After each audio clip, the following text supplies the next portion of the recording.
right, welcome back to the Luke Nielsen podcast. I'm back with one of my very best friends, Mr. Jason Squier. Thanks for being back, man. Absolutely. I'm super pumped about it. It's been, I'm not going to lie, I've been super anxious to get back because this is fun.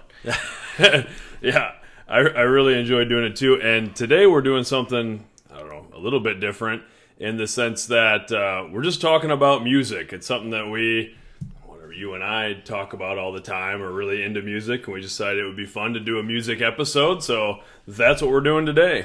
So I'm hoping my episodes are, I don't know, the weird ones. So That's perfect. It'd be recurring guest with random subjects. Perfect. So let's just get into it. What was sort of your introduction to music or your first memories being around music?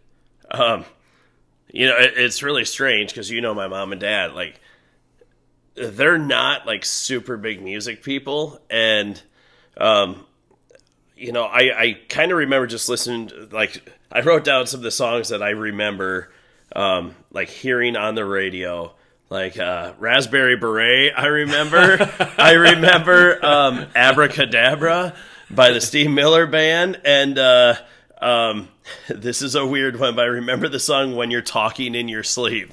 If you've never heard that one, that is great. And I heard it the other week, and it's actually the Romantics. I didn't even know what band it was, but just kind of that delay, almost slapping sound. I don't know. It's hard to explain, but those are songs I just remember from being a kid, hearing on the radio and liking. Otherwise we just listen to the radio. Mom and dad liked the Beach Boys. So I remember listening to the Beach Boys when I was a kid, but otherwise if I asked mom and dad, do you have a favorite artist? I think my mom would say the Carpenters, but then besides that, nothing. So Gotcha. Well, I was wondering about that because I guess I don't take your parents as being super into music. Not that you couldn't be, but I'm just picturing now your dad listening to Raspberry Beret playing on the radio. I believe it was with mom when that happened, but yeah, that would be excellent to see my dad jamming out to Raspberry Beret. But yeah, it's funny. I was thinking about as we were going into this podcast about my first memories of listening to music, and my family is very musical. I have a large extended family, and I would say, there's a handful of people who really play instruments, and, some of my cousins have always played in bands and things like that. But even the people who don't play a lot of instruments or anything, music's always been a huge part of our family.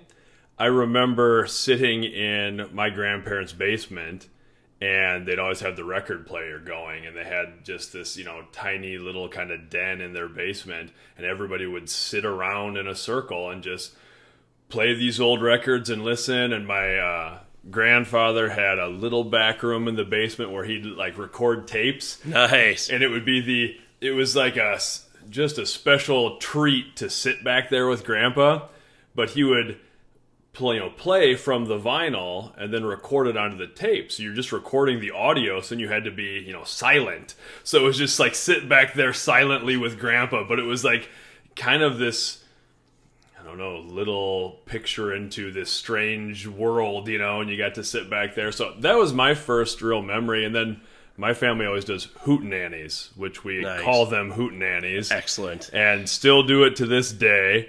And a bunch of people bring their acoustic guitars, and there might be 10 acoustic guitars going, and, tons of people standing around singing and just playing old country songs and that sort of thing. So those were always my first memories of music. I was going to say, one I remember, and it could explain why I'm not a huge fan of the soundtrack now, but I remember my parents had the Grease soundtrack on record. As a kid, I used to play that all the time.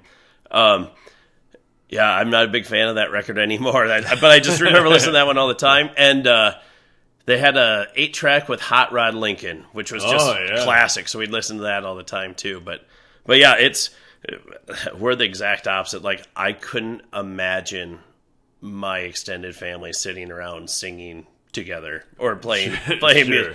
Would not ever happen. It would be very comical, but I couldn't imagine it. I don't know if I've ever heard my dad sing ever in his life, which is really strange because I love music. Like it's a huge part of my life. Yeah. Well, and that's I feel like my dad and your dad very much cut from the same cloth, that sort of blue collar cloth, which we talked a little bit about on the last podcast. My dad, the same thing. I've certainly never heard my dad sing. He was kind of a rocker back in the day. You know, he'd talk about like seeing AC/DC at Iowa Jam 78 and like that sort of thing, which kind of makes sense for my dad, you know, gearhead, motorcycle type of guy.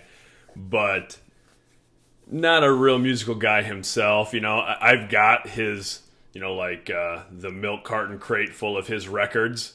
But, like, that's all the records he ever owned, was, like, one milk carton crate full, you know, I mean, was not going to seek out a ton of music and stuff. But, so this is all my mom's side of the family, which is kind of interesting, because I think from outward appearance, you know, our whole family is sort of these, like, broad, lumbering, blue-collar people. But I was thinking about going into this podcast, like, it's just interesting, like, if my family, if that group of people had been born in like a different area, I mean, there's kind of like a poet spirit about it. Like everybody sang and played music, and that was a big part. A lot of people, you know, would draw on things too. So, I mean, kind of interesting. I don't think you'd pick it out from outward appearance. Well, and that's where, like, how I even first knew of your immediate family was your cousin Jeremy and I went to NIAC together, and we were talking about music in the one class we were in. Yeah. And he mentioned his aunt and uncle who lived up by St. Ansgar, and then a few years later is when I actually met you guys. So I mean, that was kind of weird too, like knowing just the musical side from your mom's side. So yeah, that's so Jeremy and Dan are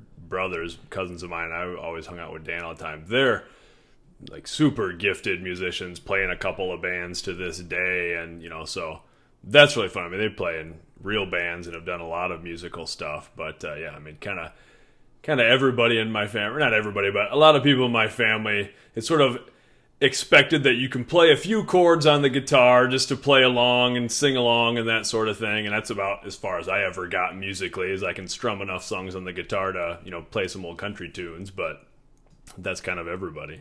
Nice. Yeah, I was kind of looking, you know, I've jotted my stuff down just thinking about like where musically like I have been in my life, and it's everybody has like that embarrassing pocket of music like they feel in their life.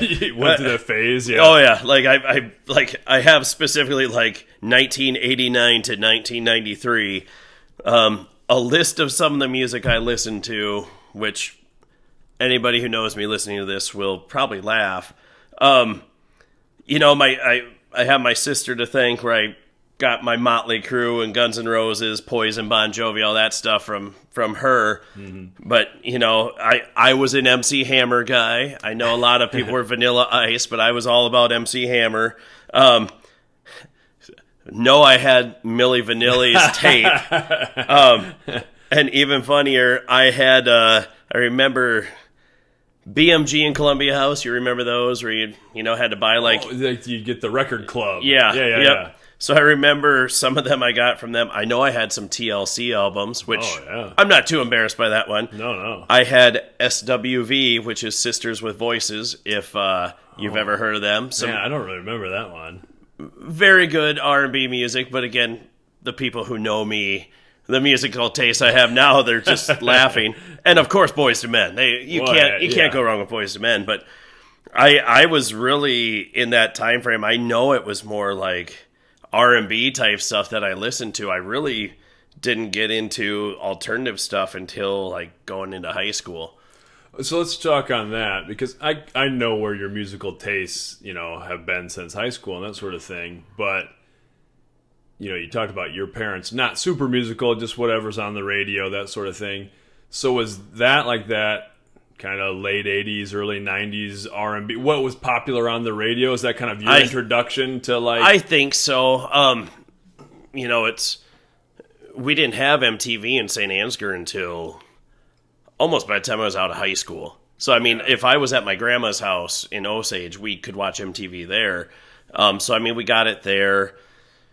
I feel like Channel 10 had like a late night music thing on Saturday nights. I remember watching. So it was, a lot of that was on the radio and just kind of, I don't know how I really found it, but that was kind of the stuff I listened to at that point, and it was, I don't know, I always look back and kind of cringe because, like, wow, it just seems weird like that would be what I liked, but it was, so. Yeah, well, I think that's interesting, and we'll talk through sort of our musical journeys or our tastes, but, you know, the first music then that I started getting into was kind of that popular country music of the late 80s and early 90s, because that's what my mom listened to. Yep. You know, so we kind of grew up on the older country and listened to those records and stuff at my grandparents and things. So that was always kind of in the back of my head, and I would say that's certainly where I've circled back to with my musical preference. But, you know, then my mom was into whatever the popular country was. And Mom really, I mean, she would buy,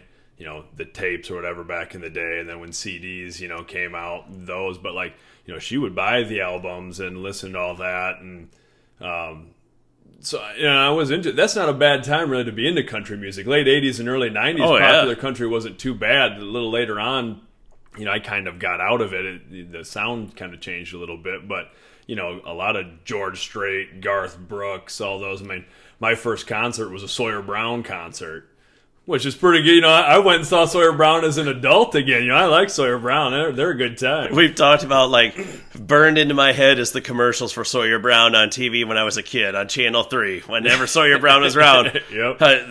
that song would always play on those commercials. And it's funny when you talk about the country like that. Growing up, when I was hanging out with Derek Powers a lot, he liked country, you know, like Garth Brooks and stuff like that. That's where I kind of...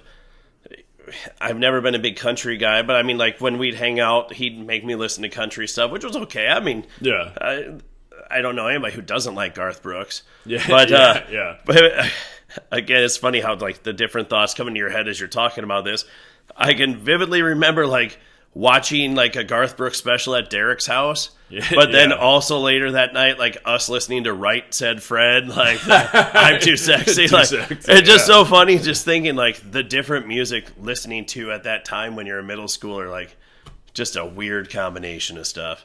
Yeah, and I think it's most people at that age where, and it may be a little different now. I think kids still listen to what's sort of popular, you know what I mean, by and large, even in the digital era where you can find anything. I think, you know, it's kind of what's popular too is what you're exposed to first, and then you kind of start to find your own things like, oh, hey, no, this is my actual interest, you know, that's not being influenced by a parent or an older sibling or a friend. So what was sort of that moment for you where you started going like, nah, this is my sound here? You know, it's kind of funny thinking back to that. You know, it's weird the things, like, you remember that are... You don't remember a lot of stuff, but, like, certain things... I remember, like, at Grafton in PE, like, Lindsay Kruger would... She's kind of the person I say... kind of who I started to listen to some of the alternative stuff because she would mention it. Like, I just remember in PE her talking about Stone Temple Pilots' Core album. Yeah. And thinking, like, listening to that... And it's this one. I just remember she liked Nirvana too, and at that time, like, I still wasn't quite into the stuff. And I remember specifically, like, mentioning something to her at school, like after he killed himself, and I cut out an article from the Globe Gazette. Yeah. From that, just remembering because she liked that music, and I give her some of that credit for just I remember her talking about, and that's kind of where I started to listen to some of the alternative stuff after that. You know, my sister, again, I give her credit on that. She, you know, kind of listened to some of that stuff. I remember, you know, hearing Nirvana's Nevermind at home because she had, I can't remember, she borrowed the CD from someone, but I kind of, that's where it kind of started to evolve from. You know, I think my freshman year is just where it kind of just intrigued me. And you know, it's, I don't know, I think the whole Nirvana story just kind of started to intrigue me too, knowing how quickly they rose and then fell, and then just, that's kind of, I mean, I was obsessed with Nirvana. I don't know, I really liked the music, and just, it just was cool to me to see, like, you went from all the glam rock stuff to just these blue collar guys from the Northwest who just happened to hit the times right, had kind of that lightning in a bottle, and you know, their goal was to just make a living, and then all of a sudden they're the most famous people in the world. So Yeah. I mean that's kind of where I started to veer into kind of that alternative rock grunge stuff at that time. So, I mean, at that time, you're listening to, of course, Nirvana, like you said, Pearl Jam, Stone Temple Pilots, Soundgarden, I mean, all that sort of stuff. Oh yeah, let's see, I got everything: Weezer, Radiohead. It's kind of cool. Like with Silverchair, I remember like those guys are about my age, so I mean, I just remember like going to school and be like, "Hey, here's some 15-year-olds like you, like who have this record." Everclear, I think we said Smashing Pumpkins. Like it was, yeah. That's kind of where it all kind of evolved into. Bush, Rage Against the Machine when they came out, Radiohead. It was just kind of whatever you could find that was in that vein at the time. Mm-hmm. So what was your first concert you remember going to? I'm pretty sure, because I try to think back. My first one was actually Presidents of the United States of America. Nice little lump. Peaches. Love Peaches. And I wasn't necessarily like a huge fan of them, but I remember sitting in the high school commons and that song Peaches was on constantly. Yeah. And this is again where you think back, like the age we grew up in, it won't happen again. I was 16 years old, took 3 of my buddies up to this concert in Minneapolis. Yeah. This is where I didn't know where I was going, literally using a map, and it was at First Avenue. So, like, my first concert was at First Avenue, one of the most famous music venues in Minneapolis. And we were, like, in the second row, I caught a guitar pick at it, and it amazes me. Like, I couldn't imagine letting my kids at 16 just drive to Minneapolis by themselves, especially, like, no GPS, just figure it out. Mom and Dad let me, and it all worked out okay, but I don't think I had any concerts before that. That's the first one I really remember anyway. Right. So if we went to something, it would have been like a local band, but I don't remember. Yeah. Well, it's funny you say that because I've thought the same thing. I always thought while I was in school that my parents, especially my mom, was like super overprotective. And then I look back at some of the things where it would be that, like me and some buddies just have our license and like, we're driving to Minneapolis for something, go to a football game, baseball game, whatever it is. Or I was in high school and a group of us drove down to St. Louis. I mean, it's just like, it seems crazy now. Like I have students now who we listen to a ton of music and stuff in my class, which maybe we'll talk more about later, but they've kind of gotten into some different music that I like. And, like we'll be like, they'll go to a concert that I'm going to, or, go to somebody that we've listened to in class. And it is like, it's funny hearing them talk about, whether their mom will let them and all this. And it's like, oh man, I forget that it was just sort of a different time that like, I guess you're old enough to drive, go. I just can't imagine and I can't believe I survived because I don't really like driving in the city now. So with GPS, but I mean, it was super cool. And it was a good concert, and that kind of, I really like going to concerts, and that kind of, I think, helped start that love of it, I guess. So sure. Well, I'm just thinking I went to that Sawyer Brown concert. I was in elementary school. I forget how old, but I couldn't have been very old. I don't know, 8 years old, something like that. My mom took me, and I remember that, going to the Sawyer Brown concert I think it was at the Fairgrounds in Mason City, maybe. I don't really remember. I got Hobie Hubbard's autograph. Nice. I will forever remember the name of the keyboard player for Sawyer Brown because I got his autograph after the concert, which was super cool at that age. And then again, my mom, just being into music so much in country, went to Country Jam, which was in Eau Claire, Wisconsin. Again, I was in elementary school. I'm the oldest, so both of my brothers are real young, and we went to this big outdoor festival, multi-day camping country festival, and I remember camping in the mud and like getting our camper stuck and all this stuff. But it was, huge. It had all sorts of, like the top acts of that day of the early 90s we saw there. So that was kind of my first introduction to like, this is pretty cool. Like I still love those outdoor big concert festivals, and I mean, again, looking back,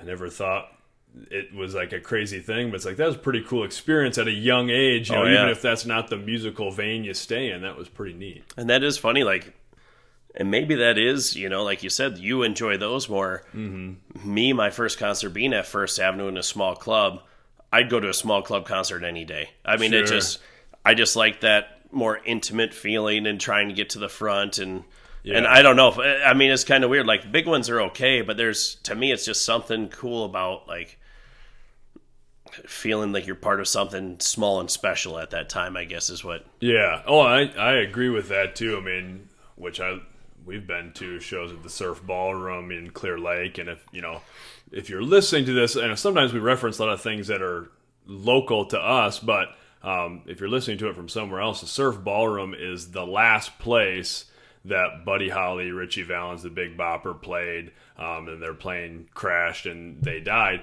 That's in Clear Lake, Iowa, so they still do shows there, and it's a cool place to see a show absolutely. because it's still that 1950s era setup, and it's a small venue. But yeah, I do love those small venue shows too because it is very intimate. But I also like the big 3-day outside, just sort of a crazy people fest too. Yep.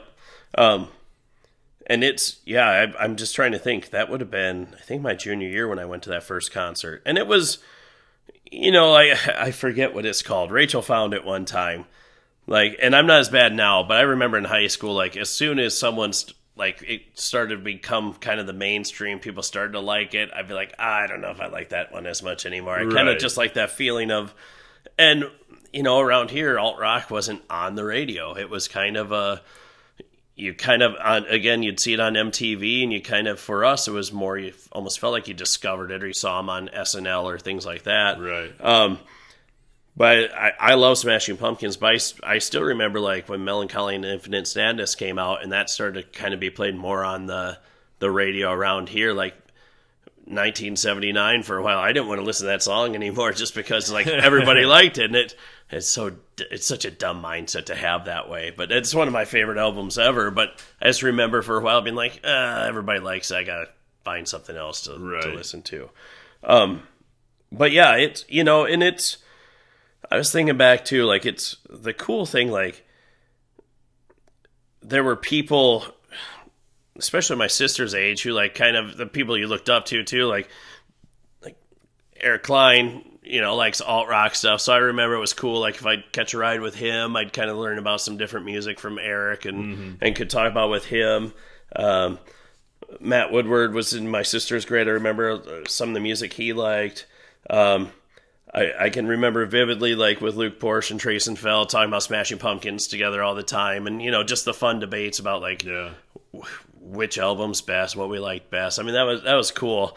And then Molly Hackmiller, who was my sister's age, she was big into all stuff. And I remember, like, really learning about Alice in Chains from her. Oh, yeah.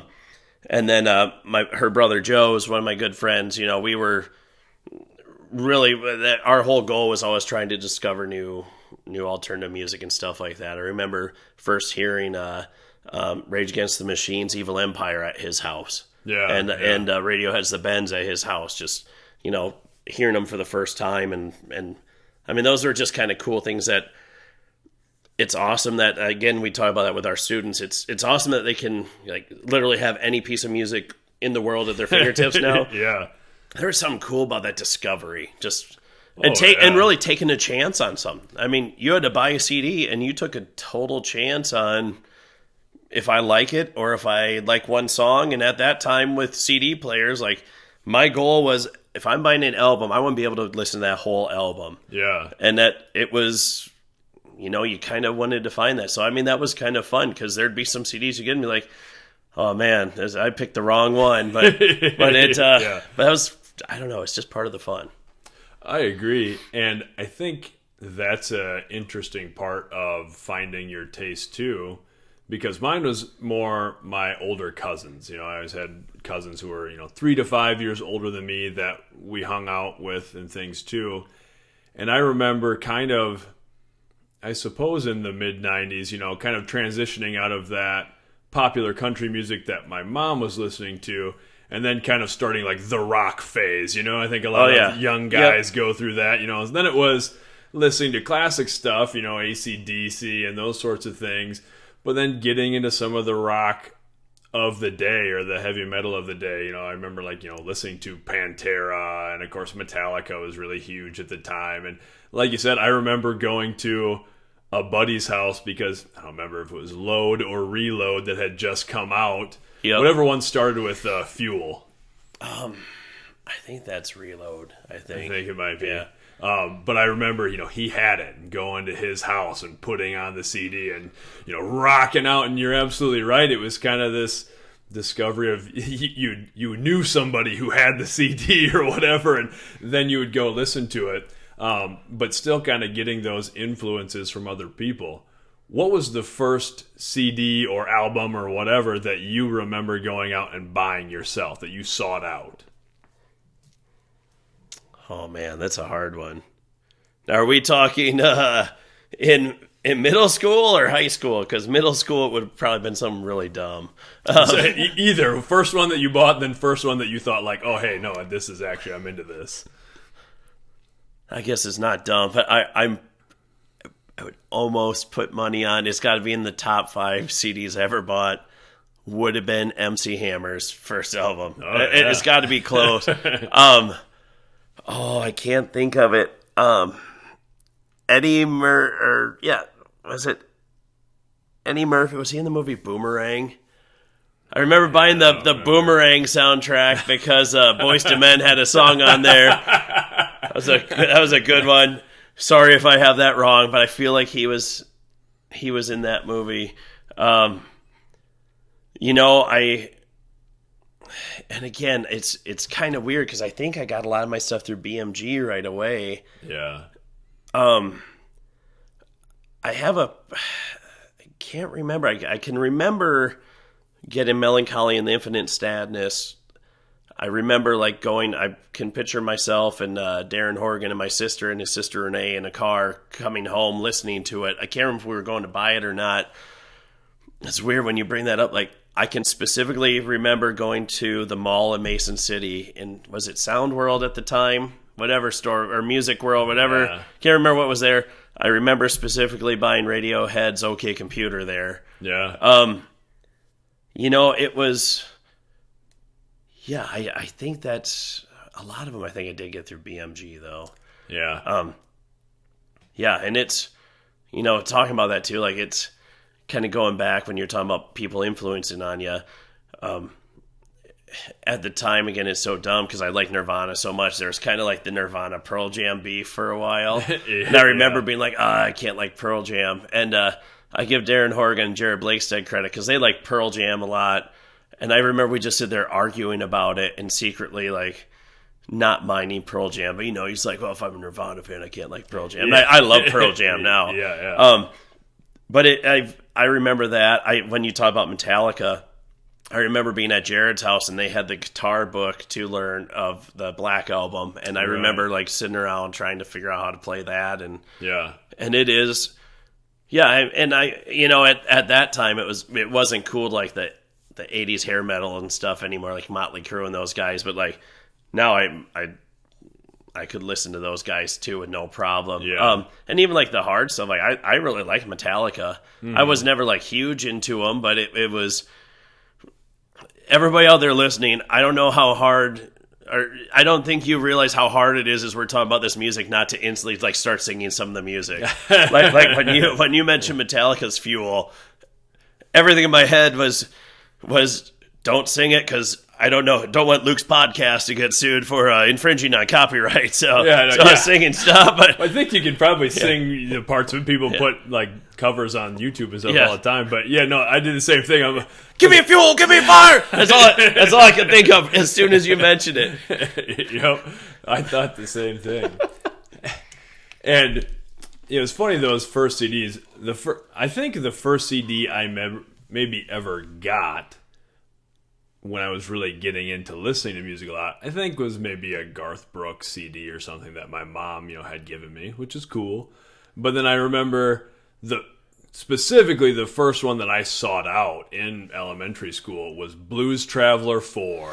You know what I mean? That was a big album. And I will defend Blues Traveler to this day. I have seen them live twice as an adult, and I'm all about it. But I remember really seeking that out as just sort of, I don't know, I like the harmonica and the fast singing for whatever reason. I was all about that. I went and sought that out. Well, and I've told you that too. Back when it was the Southside weightlifting place for Southside Barbershop is now.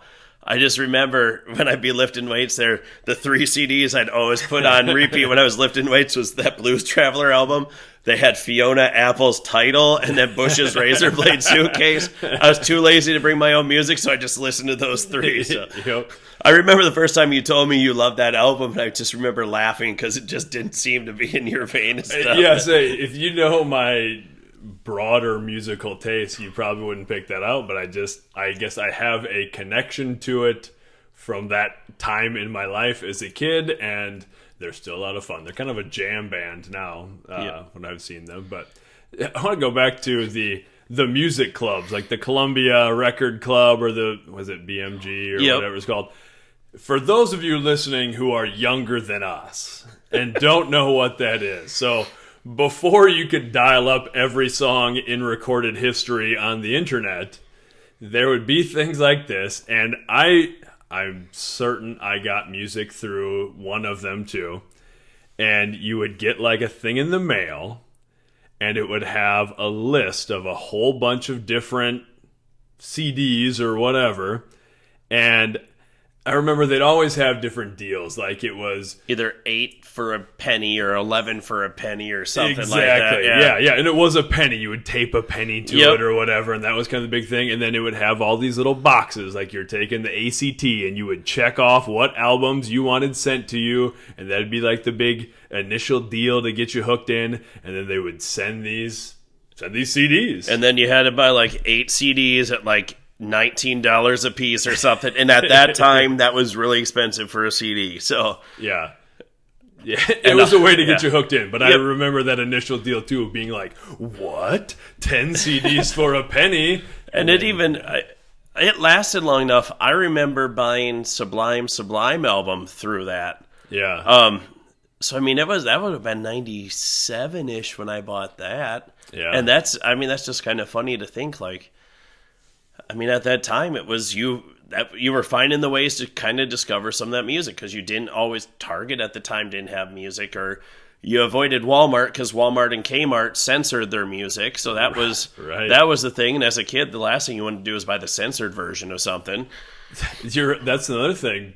I mean, now that people don't think about it, I mean, as soon as you said that, I thought the exact same thing. It's like, you don't ever buy music from Walmart because it's all the edited version. Yep. And so you would go to a music store, which, is cool. Record stores are kind of making a comeback as vinyl's made a comeback. So that's great. But, you would go to a Sound World or a Sam Goody or whatever these now defunct chains are. In the mall, you would go and flip through the CDs. Or the coolest thing they had, and I've told the kids about this, they would have like 8 CD players mounted on the wall with headphones, and they would have 8 albums that they had picked that you would go over, stand there connected to the wall, and listen to parts of that album and see what you like. I remember doing that. It's just the weirdest thing, but at the time, that was like the coolest thing on earth. Well, and it was also pre-Amazon, all that. Those were the places, if you were really into a band and you wanted to get their T-shirt or their hat or something, that's where you had to go, and then hope that they got a cool band's T-shirt here. Talking about that time too, like back in high school, and it is like I was, I loved alternative rock. That was my thing, but at the same time, I really liked Snoop Dogg. I remember my sister having the first Dr. Dre album, really liking that.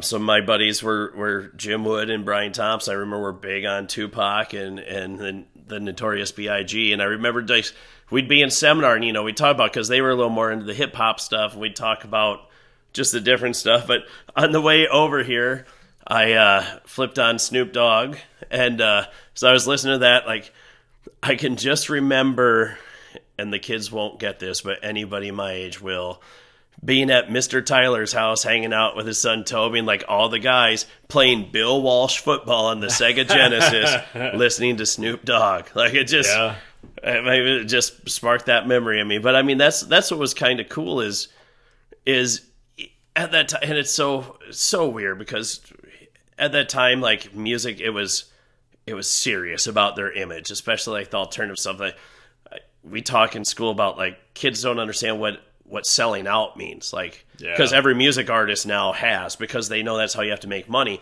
At that time, like, you were seen as a sellout if your music became popular or was used on something like that. But that was the neat thing, like, listening to those guys and the rap albums of the time didn't feel like you were betraying your musical thing. It would have been more if you were listening to, you know, hair metal stuff or something like that. But yeah, well, that is interesting. And I think probably overall a good thing now that you have less of that just because everything is so available. Yep.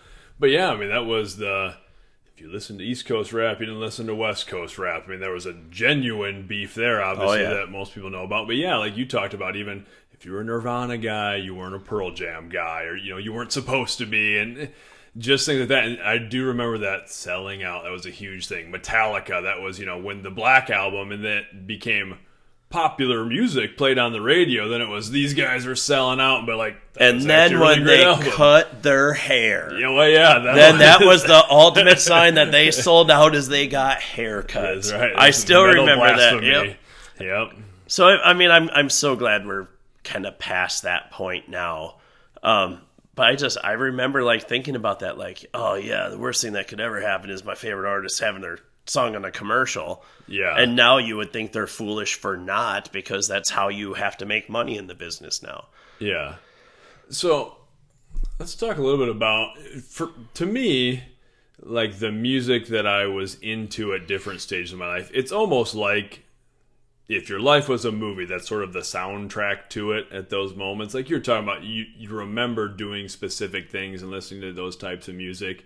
And you know, I really went through a lot of stages, because then, you know, I was into the rock and stuff in high school, and then even into college. I mean, it was more like heavy metal stuff. You know, I was going to like Disturbed concerts and stuff like that, and mosh pitting, which now it just seems exhausting watching. But, you know, so I have an appreciation for that as well.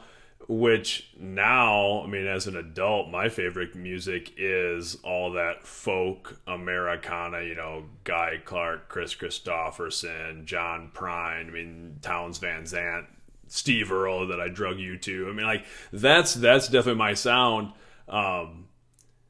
So what is sort of the connection that you have specifically with alternative music? Because that's always been, and you're an eclectic music guy too, but that's always kind of been your favorite since you got into it in high school. Like, what is it about alternative music? You know, I've thought about that with this.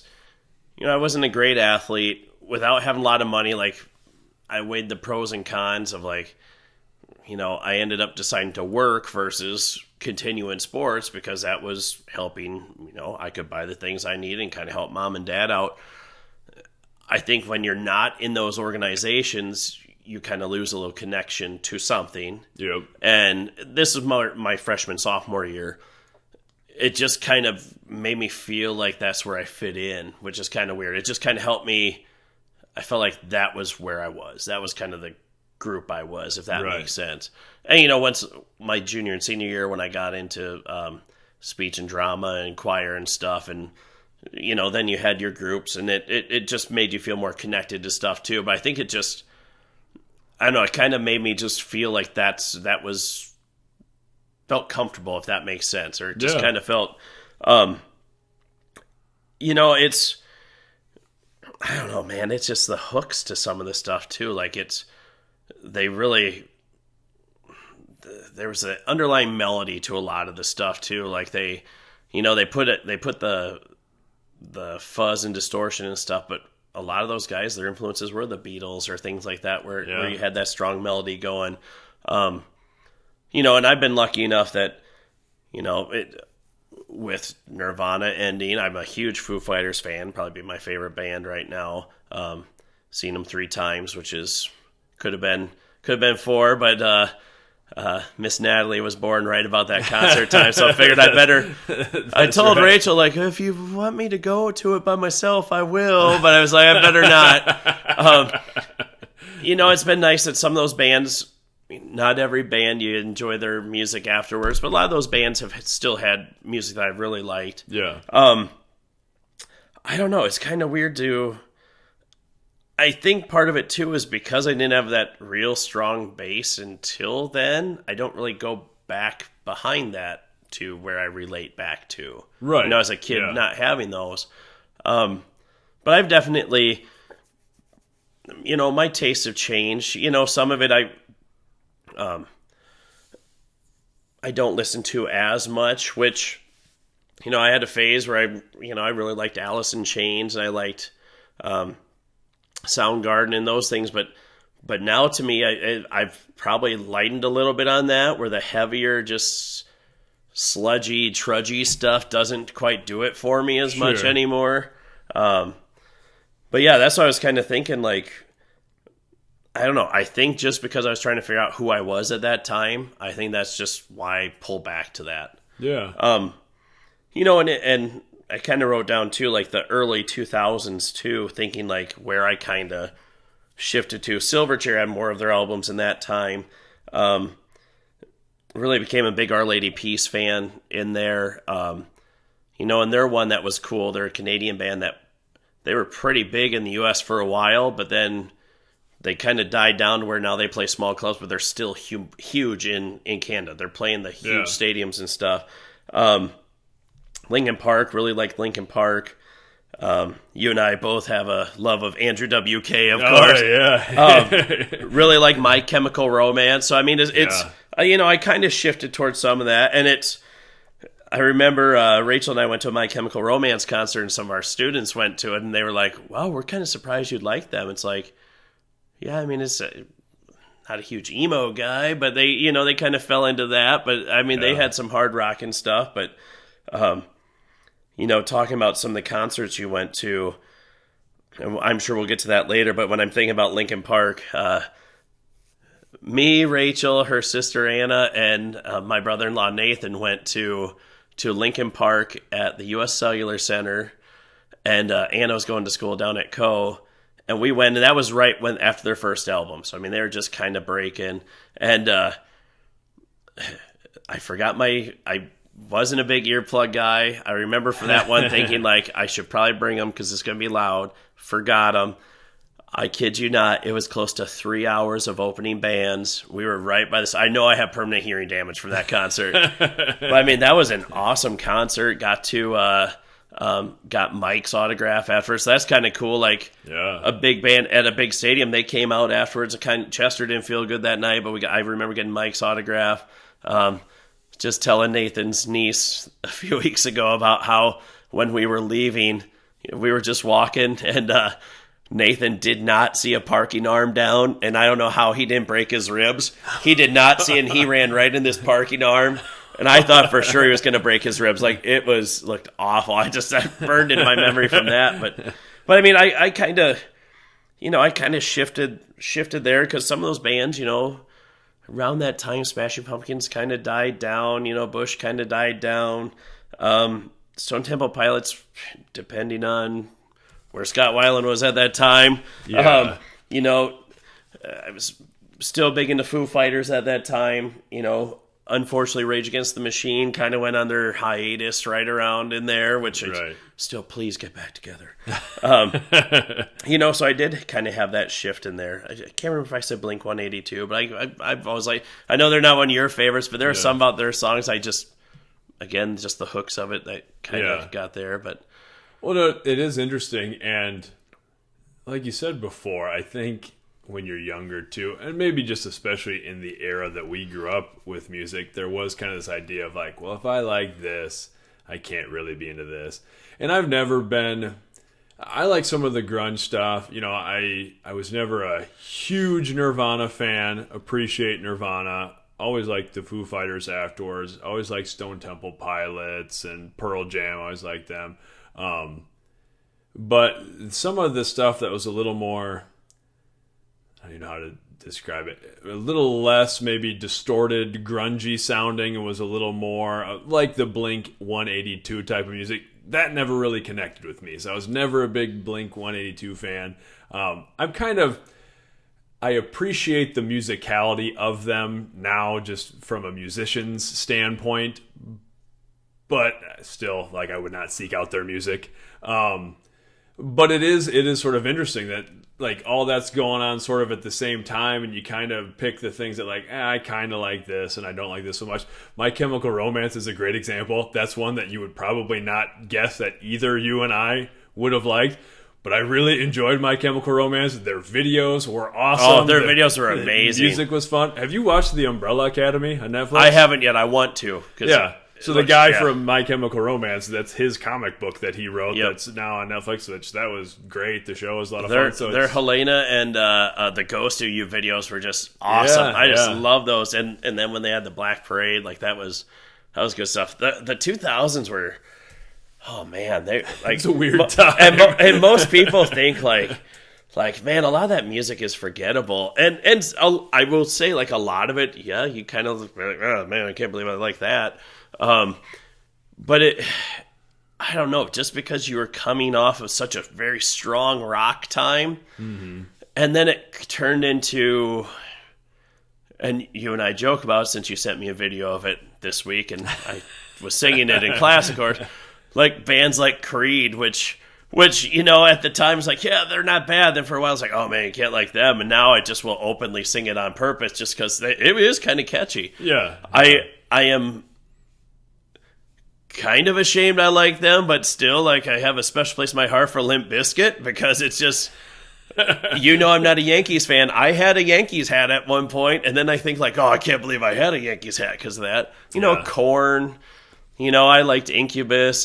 You know, a lot of those bands that kind of aren't around anymore, and I still don't mind them, but you had kind of the rap rock stuff there for a while. I remember, and I tell the kids at school, they know I hate Nickelback.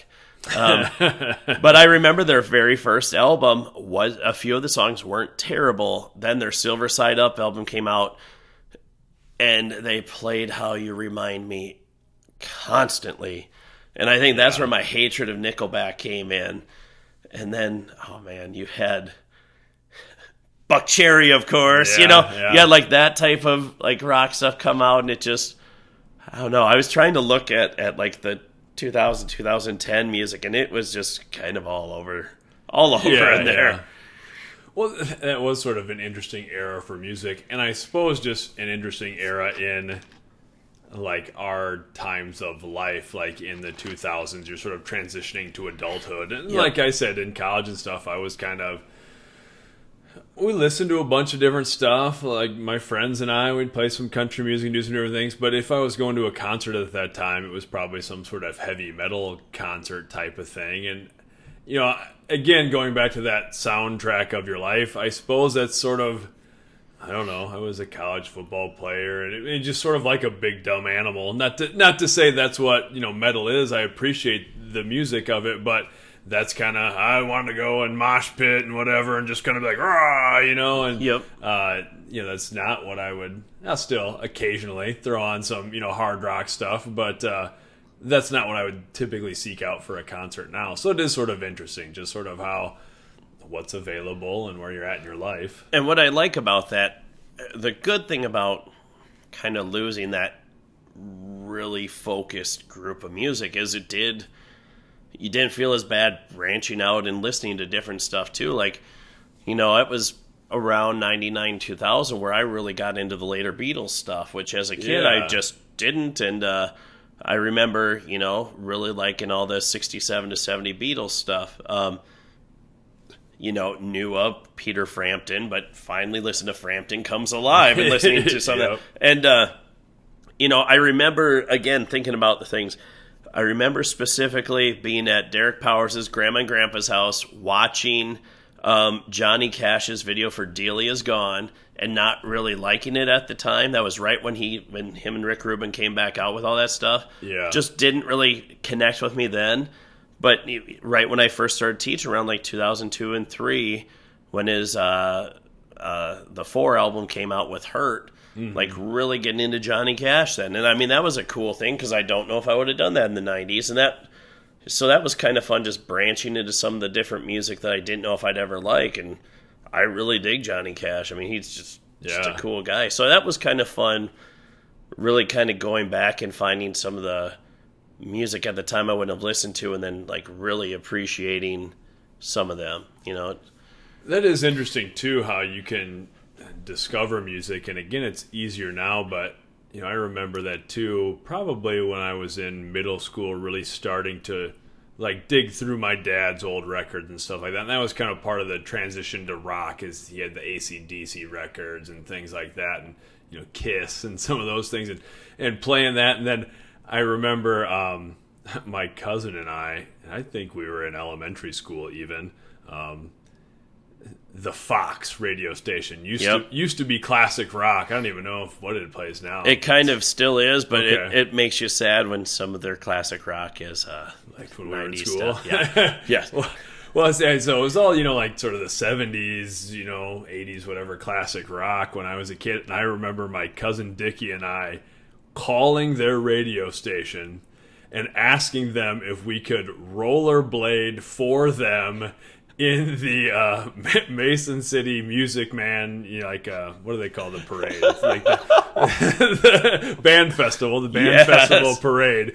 Called them and asked them if we could rollerblade for them, and they agreed. So my cousin and I rollerbladed in the parade and handed out Fox radio T-shirts because that was the station that we were listening to at the time. Man. That is classic awesome. rock. Yep. Yeah, it was. You know, at that time, trying to get 107.9 in up here was kind of hard. Like, it would have to be like the atmosphere must be in the perfect conditions for it to come in clearly. Yep. It was just the craziest, like, trying to get that in because you could not get any, like, at that time, like you said, the Fox was more of the classic stuff. Or trying to get the stuff that was current around here was really hard. Yeah, if you wanted, like, newer hard rock, it was 107.9 was like the only radio station in, well, like certainly northern Iowa. And so I remember moving down to college and being a little farther south, and you could pick that radio station up, and it was like, hey, all right, that was the best on the radio. Yep. No, it's, you know, and that's when Rachel and I started dating. Like, she, you know, liked the alternative stuff too, which was nice because, you know, that's always your fear, is your significant other will like a type of music that you really don't like. So that was really good too, where you know, we could bond over the type of music and everything, which was fun, and we go to a lot of concerts together still, which is great. And the cool thing now is, because all those artists are kind of the nostalgia acts now, is they go on tour and you can usually go fairly cheap. Yeah. So I've seen almost every single one of my favorite bands live now, which is kind of cool. So that is really awesome. Just thinking of that era of getting into like those rock albums and stuff too. I remember, and I don't know if you ever did this, but it was sort of classic from our era, is listening to the radio, and then a song that you really liked would come on, and you'd have that blank cassette tape in the stereo and hit record, you know, and you'd make your own playlist of just what was on the radio. And then I remember, you know, putting that in the Walkman, you know, and shoving all the batteries in there. You could listen to music for a couple hours before it died, but then, yes, you had your tape in your Walkman and you were ready to go. Oh, it was good stuff. Yeah, I don't know. I miss that stuff. But I mean, it's good because my musical tastes have shifted a lot, and it's kind of funny when like certain stuff I'll play now for the kids, and they're like, this doesn't seem like it'd be your style. It's like, well, I've just kind of evolved as stuff has went. So yeah, which is okay. I don't mind. Before we get to like our current stuff, just curious, like, what would be some of your favorite concerts you've went to? Which, you know, I go to a lot of concerts. Really, live music is one of my favorite things, just to, you know, go with friends or whatever. So I've been to a ton. I was thinking about it going into this podcast because I figured it'd be something we'd talk about. I think if I had to pick an all-time favorite right now, it was, I think in November, I took my kids, Mickey and Claire, to a John Prine concert. And I love John Prine, and I'm super excited. John Prine has sort of had this renaissance late in life, and he's popular right now and, being nominated for things, and it's really great. And I've had a chance to see him a couple times. And, my kids are young. So my, son is 8 and my daughter is 7. And so Claire was 6 at the time. And they listen to a lot of the music that I listen to. I mean, I suppose like we did too. You listen to what's on in the house, and I try and play a bunch of different stuff for them just to expose them. Because I, have music on all the time in my house, in my classroom. And it's cool they like some of that, or what they find for their own music will be interesting. But so getting to take them to John Prine, and they really enjoyed it. And it was a big, cool theater concert in Omaha, Nebraska, and we did just kind of a fun weekend. And that's probably my all-time favorite, just for the experience with them. Yep. And then a couple of my students actually drug their moms along and went to that concert too, so we got to see them there. So that's kind of fun too, as you have that connection with them. And so that's probably my top favorite. I remember walking out of that concert, and Mickey even said, "Dad, I think we're the youngest people here." I'm like, "I am certain you are the youngest people here." And walking out, and they're being grown-ups who would come up to my kids and be like, "You just saw John Prine," and my kids know some of the songs and can sing along to them. And Mickey was into it the whole time. Claire was really into it. It was long. It was a long day. The show starts late, so she dozed off halfway through the concert. And even that was great because she snuggled on my arm asleep, and Mick still listening. It's like, that's a pretty good way to take a show. That's got to be my all-time favorite. See, what about you? I rotate through, and it's. I got to see Silverchair right before they went on their, now 11-year hiatus, 12-year hiatus. Mm-hmm. Rachel and I got to see them at, I believe they were at First Avenue, and that was a really good show. And then I was like, okay, that's got to be my favorite. Then I've seen Our Lady Peace 4 times now, I think, 3 times with Rachel. The third time we were front row, and that was just awesome. And we got to meet most of the band afterwards, and I was like, okay, that's it. Then what? Not this last November, the November before, we went to the Foo Fighters at Wells Fargo for the 3rd time, and we somehow got to the front row, and it was awesome. So and I was like, this has to be my favorite one now, because I was 10 foot away from touching Dave Grohl, which would have been just amazing. Yeah. He looked at me during the concert, so I was good.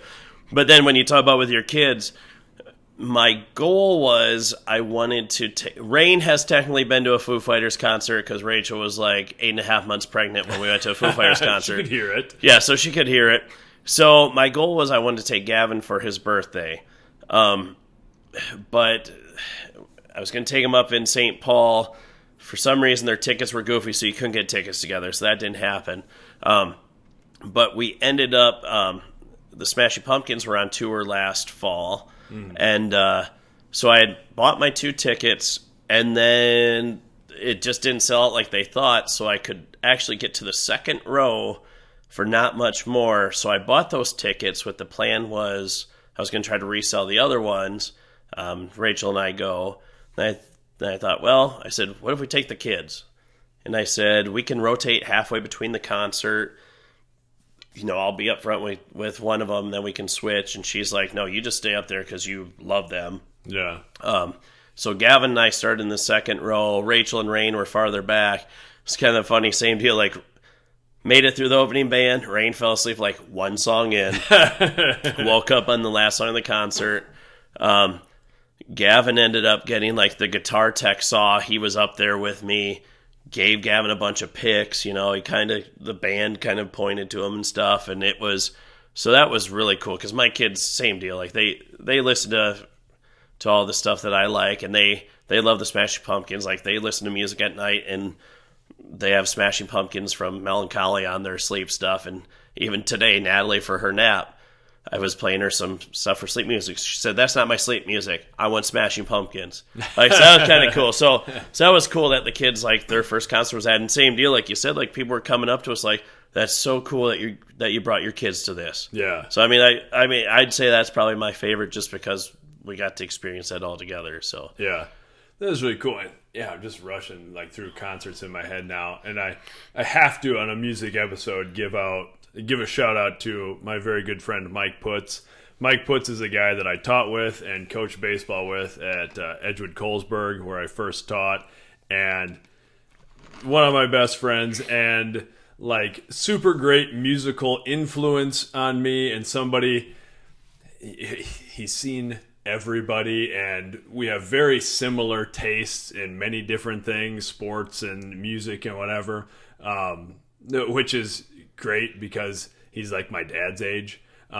He's retired from teaching, but it's considered one of my very best friends because it's funny, we've been at concerts, somebody be like, "Oh, is this like your son?" To me, it's like, no, like we're just hanging out. But and he's so well versed in music, and so just sort of he's well read, but whatever the version of well read would be for musically. I mean, Yep. just such a big knowledge base, and so I love going to concerts with him. We saw Chris Christopherson and Merle Haggard together, which has got to be right up there. Saw them in the Surf Ballroom, and both are great. Huge Chris Christopherson fan, so that was great. Went and saw Turnpike Troubadours with him probably a year ago, or year and change. And so I really like Hinterland Music Festival. Saw him there last year in Iowa, and I imagine you'll be there this year. I'm going for all 3 days this year. Really, really enjoyed just talking music with him. And every time I think I've discovered something new that I am going to send him, and it's going to, he won't have heard this before, then he'll be like, "Oh yeah, I've seen him twice." I'm like, But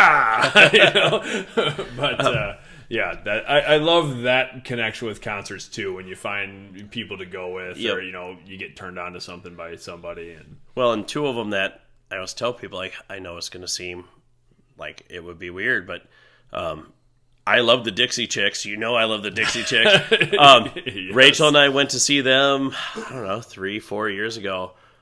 Amazing. They are such great musicians. Their voices are just awesome. Like, that was cool.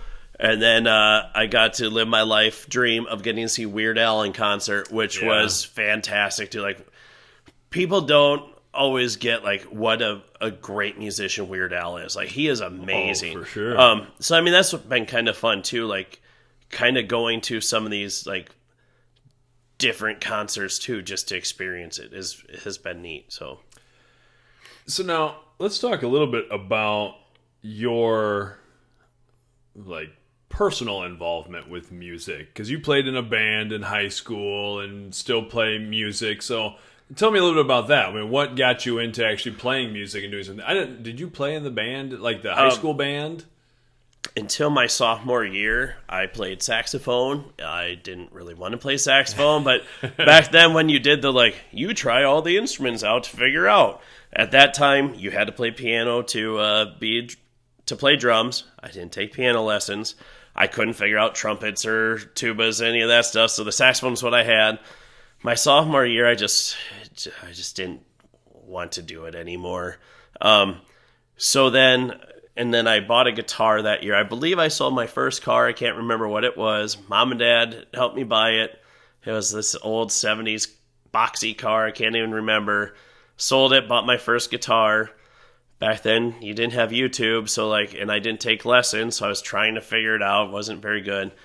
And this is a cool thing, because that same band director, he had moved here from Australia. He offered a guitar class my junior year of high school. And I thought, well, he won't want me in there because I quit band. But there's 6 of us.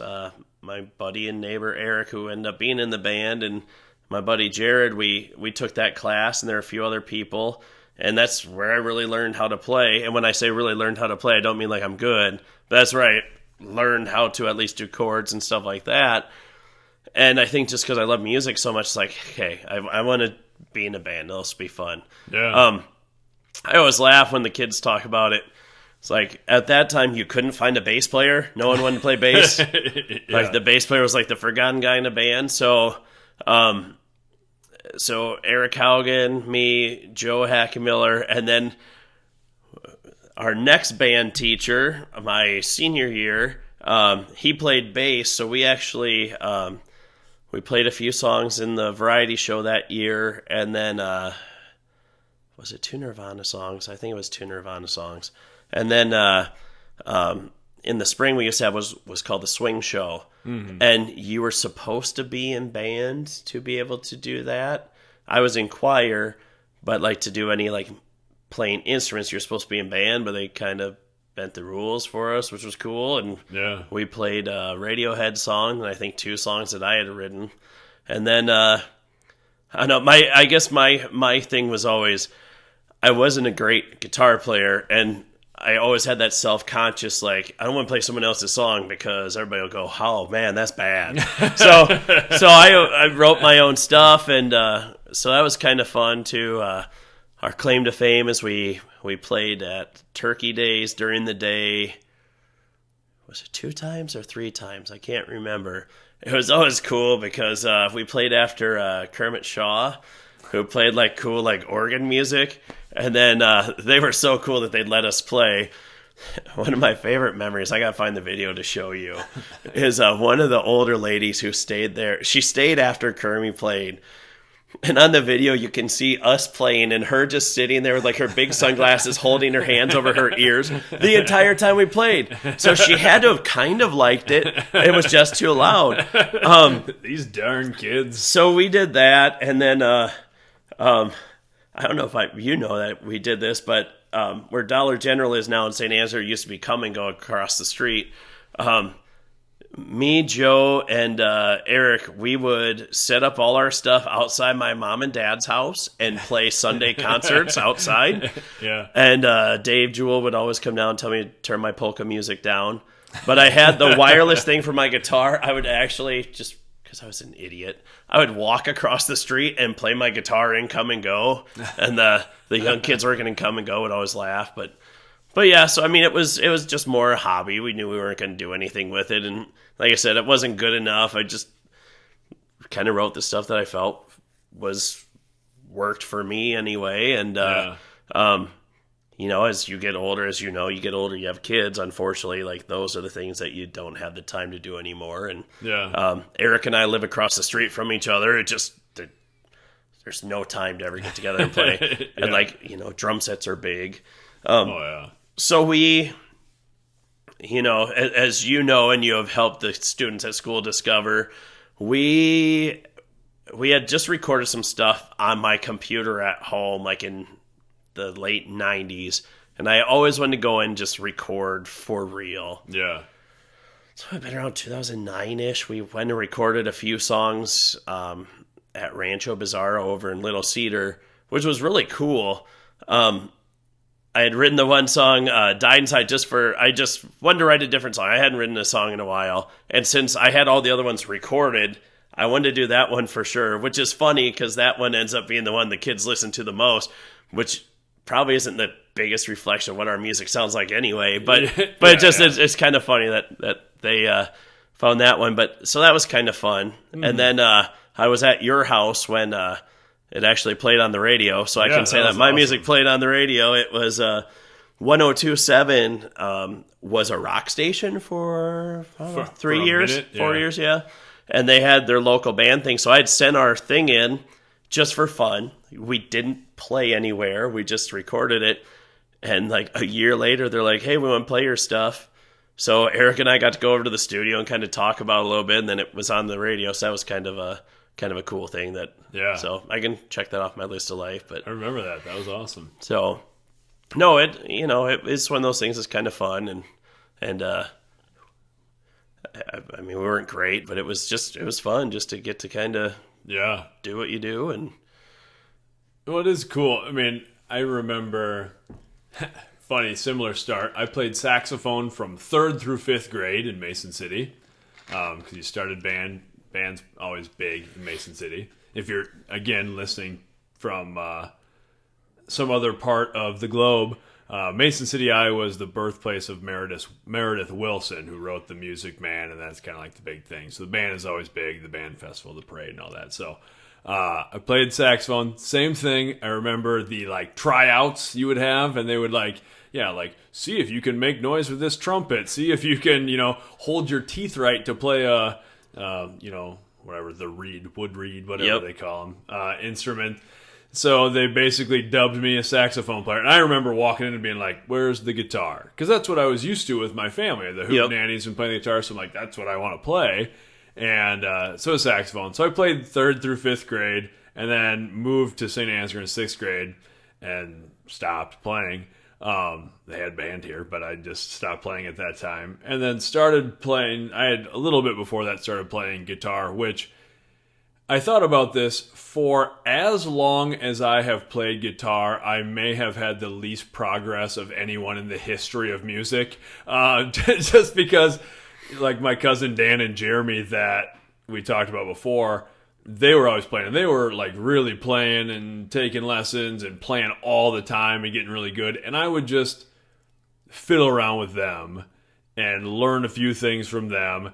And to this day, I play like 8 or 9 chords so that I can play the kind of folky stuff that I like to play.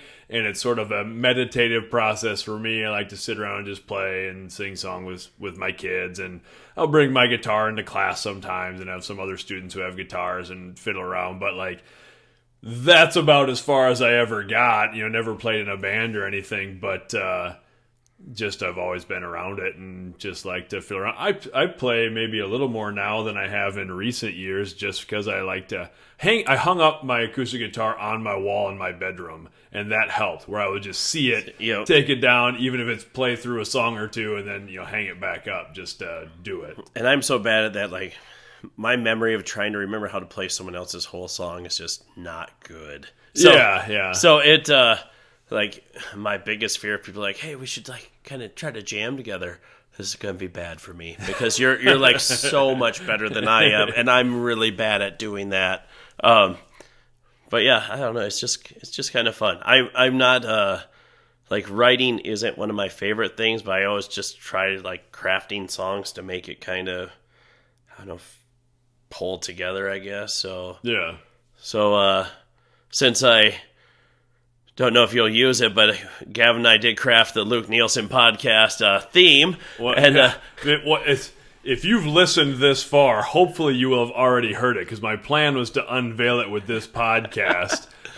So if it worked, that should have been the thing that started this podcast. And it should hopefully become an earworm, because as I was like trying to figure it out, like try to give it the right vibe and stuff, I kept like singing it in my head, and like I could see Gavin like would sing it in his head. So I was like, okay, that's always my goal, is to try to get like stuff stuck in people's heads. So, well, and I liked it, and it was really funny when you sent it to me, and then we talked about it, because it's just a short soundbite, but it's got this kind of old like baseball stadium organ sound to it, and it was funny right away when I listened to it. I was like, yeah, that's kind of like I'm into that. And just you said, like, it's funny how you can kind of pick up someone's taste, like, just in general. And you can express all sorts of things with music. But, like, yeah, just sort of maybe a little off-kilter. And, I mean, I like baseball and sort of obscure things. And this sort of, I just really like that. It sounds like somebody hitting the old organ in an old baseball stadium.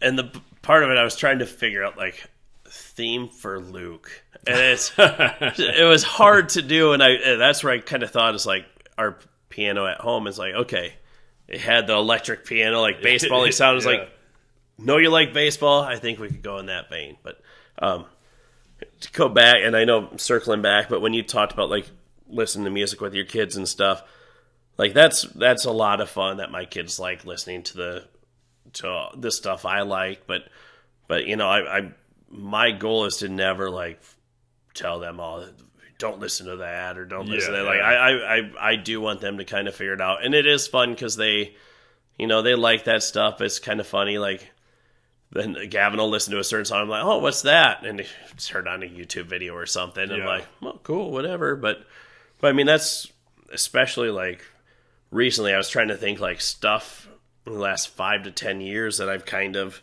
like started to like. And oh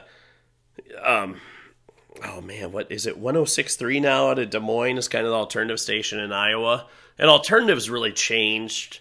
I was Gavin asked me the other day, he's like, well, Dad, why is alternative different than rock? Yeah. Oh, man, how do you explain that? Well, there's so much music now, too. It's hard to put things into, which is good, I think. It's hard to put things in a group. And alternative in the 90s was way different than what alternative is now. Oh, for sure. You know, and it's like the alternative stuff now really I wouldn't classify it as rock. It just, it has, you know, I was trying to look that up. You know, you have the mixture of kind of some rap, some electronics, like kind of a mixture, and I really do like it. I mean, it's, you know, and that's what's cool is you've had the mix from like Mumford and Sons to Bastille to like 21 Pilots. I mean, it's been all sorts of things. It's been kind of fun hearing some of these different bands, Atlas Genius. I mean, just stuff that I would have probably not found, but I really like. You know, like I was singing like the Avett Brothers. I really like them. You know, kind of that Americana sound, and I mean, they're just, man, they're talented musicians. They're awesome. Yeah. One I like a lot, which is funny, and Rachel laughs at me. I love Churches, and Churches is such kind of like a synth pop, and Rain absolutely loves Churches. I mean, it's just fun, kind of finding this stuff, and then, you know, having it not be kind of some of it your normal wheelhouse. But man, it just catches your ear. It's just that's my thing. Is just well, it is so great now, just the music that's available all the time, whether it's, you know, Pandora, Spotify, YouTube, whatever. It is great. You can listen to, you know, easily listen to the classic stuff, newer stuff, different genres. You know, I think, and there's so much great music being made right now because people have accessibility to things like this. You can put stuff out there much more easily than you used to be able to, or people are trying to get a record deal or whatever. I mean, you can just get it out to the masses. And, you know, I think even myself, my music tastes are so eclectic. I mean, my favorite is definitely that folk genre, but I mean, one of my very favorite bands right now is Run the Jewels, you know, which is, you know, whether you call it rap or hip-hop or however you want to classify it, I think there's such great hip-hop music being made right now and such great folk Americana-style music being made just across genres. So it's a really great time to be exposed to all this different stuff. And I was seeing this, I was trying to think of my list, like, you know, Lord has been, I really like her stuff, and even in her 2 albums that have really been popular, she's really changed the sound stuff. So that's been cool. It's just that kind of melding of stuff is, even the pop radio stuff isn't as poppy, I guess you'd say. There's just a real combination of stuff. But well, and it's funny too, just how perspective changes. Again, like going back to the kids. You know, my kids listen to and genuinely seem to like a lot of the stuff that I listen to, and we listen to a lot of different things. You know, so I'll, you know, whether it's them on the Bluetooth speaker bringing up some music on my phone, you know, they'll go through and bring up classic stuff, whatever. They'll put a record on, but also it's gotten me into other stuff too, like that Maroon 5 song, Girls Like You, or whatever, and Cardi B sings on it, which I never would have in a million years sought out Cardi B probably, but my daughter likes that song, and then so I inherently like that song, you know. I'm just like, I'm all about it because it's cool, because Claire likes it. So that's a lot of fun too. And I have the same thing with my students because I teach visual arts, and we have these hour and 20-minute classes in our school. So we're just making projects and listening to music, and lots of music. And then it's great that students can show me things and I can share things with them. Like I said, I've had students go to concerts that I've gone to. That Hinterland Music Festival, it's a big 3-day outdoor concert in Iowa. I'm going to this summer. A bunch of my students are going to go to it, you know, also. And like, that's just pretty cool. All that stuff is right there. And I love that too. I mean, it's having students who you end up finding out really like a lot of the same music that you do is kind of cool. Like, in my seminar, I'm playing it a lot in computer class. I am, and I always, tell them like, all right, everybody should just be able to repeat that the Foo Fighters are the greatest band on earth. But I mean, it's a lot of fun just having that connection, and I could talk music all day, and not just the '90s. Like I love music. I love the history of music. I love it's such a fun thing to talk about. I love that too because it is fun. Because then the kids will talk about someone, and then you kind of look it up, and it's like, oh, that's not bad. I kind of like that, and so yeah, I mean that's the cool thing about music is it really does connect people. It doesn't matter what their background is. You could be at a concert with someone way different than you, but your connection is that same music, which is just awesome. For sure.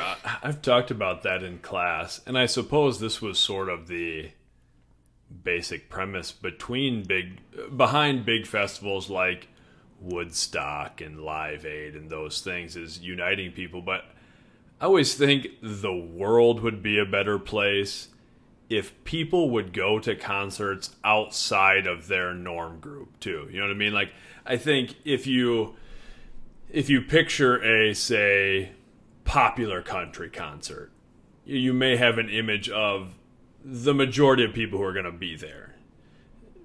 That might be different than, say, if you go to a hip-hop concert or something like that, where I'm always like, people should go to concerts too that's a little bit out of their comfort zone or their wheelhouse to see it's still a communal experience. Yep. No matter what music you're into. That's like, I think of like the heavy metal concerts I've been to where, there's a lot of people wearing the black and the piercings, especially that 2000s era, and you'd go there, and I was a kind of a jock guy or whatever, and then a teacher, and you'd be in these mosh pits, and people would be getting thumped, and then somebody would drop to the ground, and people would like huddle around them, whoa, whoa, whoa, and pick them up. Are you okay? Okay. And like there's like an unwritten sort of code there. That's what I like about outdoor concerts too. It's sort of a strange hippie vibe, but everybody's kind of like, hey, this is why we're here, and it's very peaceful. And I just think that would be a better thing.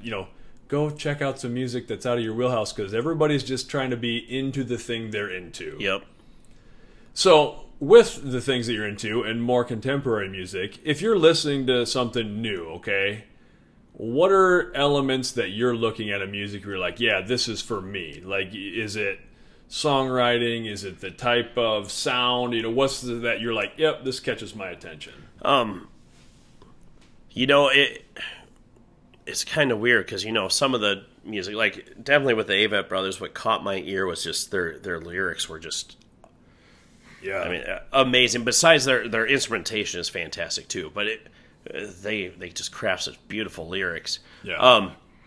Something like I was thinking like with Churches, it's definitely the beat. It's I like if I find a band I like, then I like pull up the info and just devour like learning about them. And that's one area where people are like, well, their lyrics leave a little something to be desired. It's like, I don't really think about it. I think their lyrics fit it well. There's the beat just kind of pulls me in. And I'm trying to think how to describe it. There's something about bass lines now in music. Yeah. That just like pop out. And I don't know how to describe that, but like, there's a reason why Imagine Dragons are big. I know they're kind of a band where people love them or hate them. There's something about the way they hit the bass stuff in that, like 21 Pilots, things like that is just catchy. Yeah. I'd say that's the thing for me is, and it's weird because it's like, I like that bass. There's something about a good drum part that always will suck me into. But yeah, I'm trying to think with lyrics how to explain it because lyrics need to have some type of rhythm to them, and it just, some songs have it, some don't. I don't know how to explain that well, but how about for you? What do you look for? I think lyrics are always first and foremost for me just because I gravitate to those songwriter types of people, like Chris Christopherson, the Pilgrim or something like that is just a perfect song. Guy Clark, those sorts of things. So that's always kind of first and foremost for me. Todd Snyder, who's like a folk guy who's been around, who I've seen, I'm going to see again. I mean, Lyrics are always kind of number one for me. And I guess that's why I gravitate toward some hip hop and things, contemporary hip hop now. I mean, like Run the Jewels. There's really a message there. There's a point. So that's always first for me. And then a lot of it is the mood of it, like you're talking about the beat. And I like so much different stuff. I mean, if I'm getting up in the morning, I'm usually not listening to some folk stuff. It'll be like Francis and the Lights or Chance the Rapper or something like that that's got a little beat to it, a little something that's what I want first thing in the morning so I can dance around the kitchen and get the kids up and going. And I mean, so it depends on my mood a little bit, but the lyrics are always the first thing for me, where if somebody just puts like one line together that I'm like, that's a perfect line. Like we were just talking about in my classes, we've been listening to a lot of Brandi Carlile lately, which if you're listening to this and haven't been listening to Brandi Carlile, check her out. She's amazing. She's going to be at that Hinterland Music Festival this year, and I'm excited to see her. She kind of had a big, breakout moment at the Grammys this year. Been doing great music for a long time, but I think won 3 Grammys this year, had like the biggest performance at the Grammys playing the song The Joke. And in my art classes, have a lot of girls. Girls just tend to take high school art. And she just has a really strong female message and things too. And the song The Joke, there's a line in there that says, she looks tired, but she don't look scared. And it's like little things like that will hit me in a song, and I'm like, that is just a beautiful line. So that's always the forefront for me. Yep. And that's like, as you were talking about, that made me think, like, I really like Casey Musgraves right now, too. Which is, again, when I first saw her, it's like she was a little more towards the countryside. But again, she just crafted some good songs and kind of, I don't want to say progressive songs, but, kind of talking more about, like, our modern world and issues there, and country isn't always something that goes together. Yep. And her last album, I mean, she just kind of had like kind of that 70s vibe to it. It just, I don't know, I just really enjoyed that. But too, but yeah, it's lyrics are so weird, and like even for myself, like you and I have listened to some of the same ones, like Malcolm Gladwell's podcast talking about like how country music, how they craft their lyrics differently than rock music to give it that more personal person sound, and it makes you feel like that story's involved with you. And that's not how I write music. I just can't. It's just not how. I'm not a great writer, so I have a hard time crafting things that way. Sure. Where that was kind of again, like with some of the 90s rock stuff, some of it, when you look at the lyrics, you're like, that doesn't really make sense, but it flows right, if that makes sense. Yep. Like one of my favorite songs ever is All Apologies by Nirvana. When you actually look at the lyrics of that song, there's just some lyrics that just seem almost nonsensical in there, like Aqua Seafoam Change, like fits in there. And I never really, as you listen to it, was like, I didn't really even know that's what it said, but it just worked right, where it's kind of funny where some of those songs you hear the lyrics, but you don't hear the lyrics, and it's kind of fun having the music where you hear the lyrics. Yeah. But yeah, it's like 21 Pilots. Rachel's not a huge fan. Again, I like their beats, but listening to their lyrics, like their song right now, that's kind of their main single is Chlorine, and it's like sipping on straight chlorine. She's like, that's the dumbest thing I've ever heard of.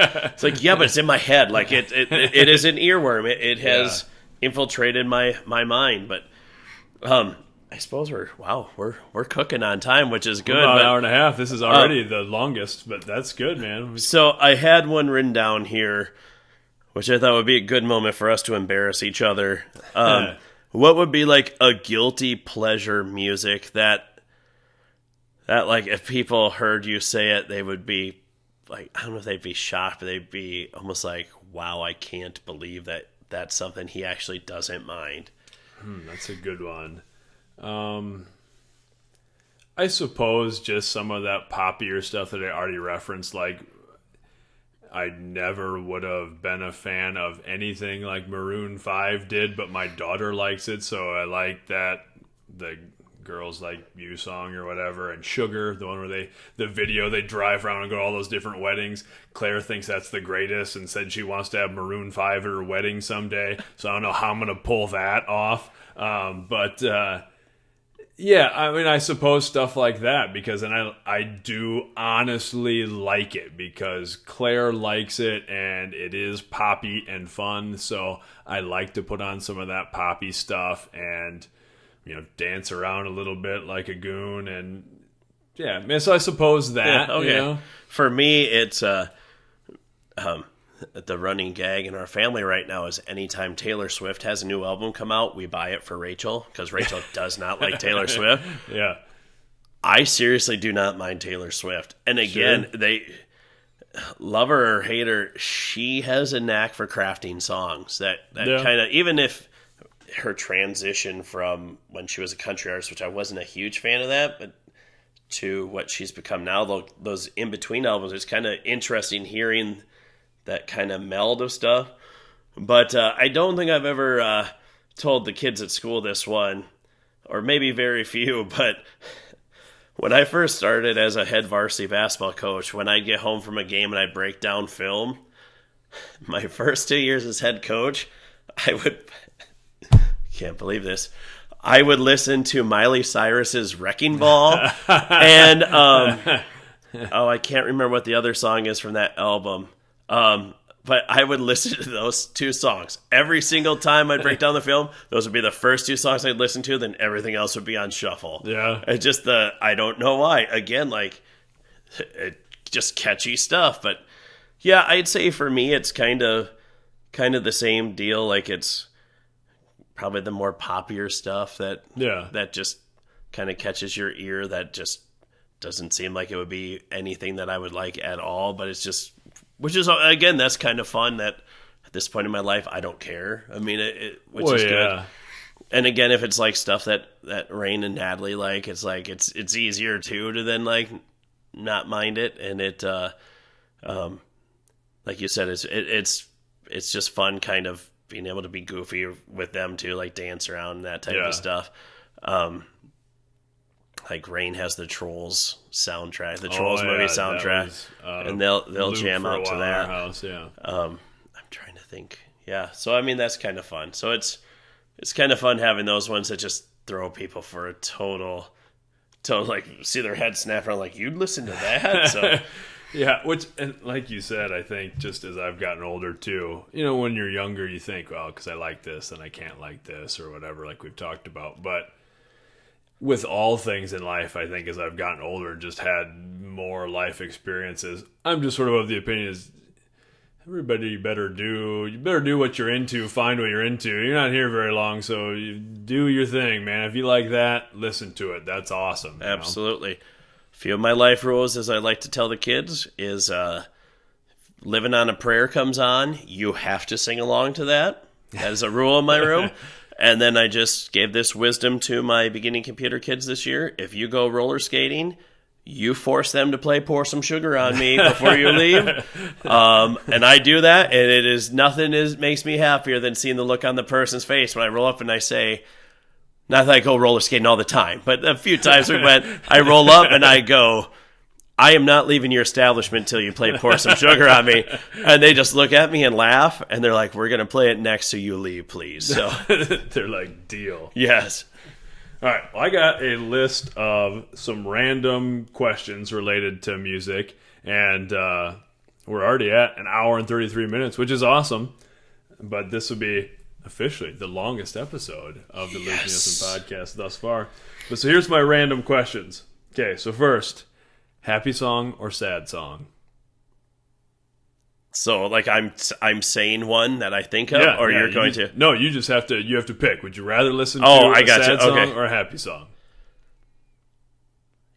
Oh man, you know what? I would say, truthfully, probably a sad song. I'm the same. I'm sad song for sure.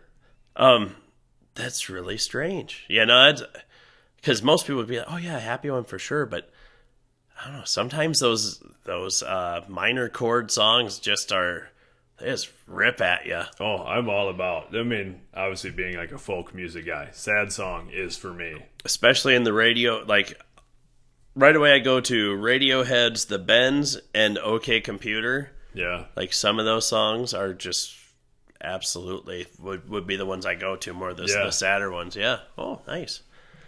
Okay, next one. And this one we maybe already hit, but favorite band or artist? This is like,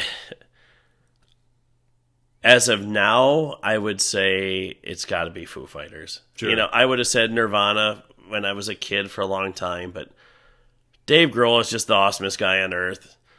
If your podcast reaches out to Dave Grohl somehow, I want to meet you so badly. One of our few listeners is Dave Grohl. Take care of me, someone out there. You know, the Foo Fighters has so many albums that I love the fact that he's not afraid to push his limits a little bit. Mm-hmm. He just seems like a cool guy. I mean, he seemed like a genuinely nice human being. You know, and that's always a hard one, because I do an assignment beginning computers where I have kids like pick like the 15 albums they would buy, and it always just blows my mind that kids like, I don't really have a favorite, I just listen to stuff. Yeah. And I get it because of the era they live in now, but it's like, I can name my top 15 easy. That top one is hard, but I'd say it's gotta be Foo Fighters probably. How about for you? Like you said, that's a really tough one because it's like a group. So, I mean, so it'd certainly be from that group of folk type artists. If I'm going performing right now, it's definitely John Prine.